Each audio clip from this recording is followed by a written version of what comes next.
তারাও যাতে করে এই ময়দানে ঈদের নামাজ আদায় করতে পারে এই উদ্যোক্ত আহ্বান রেখে আমি আমার সংক্ষিপ্ত বয়ান শেষ করছি।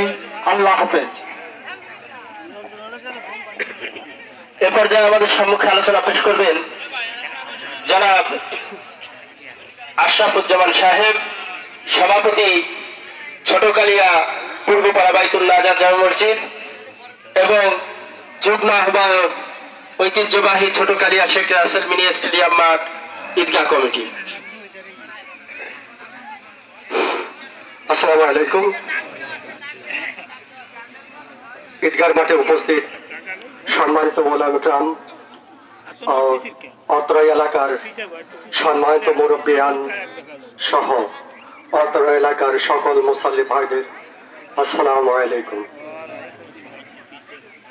সম্মানিত এলাকাবাসী, আপনারা অনেকের মুখে জানতে পারছেন আমাদের এই ঈদের জামাত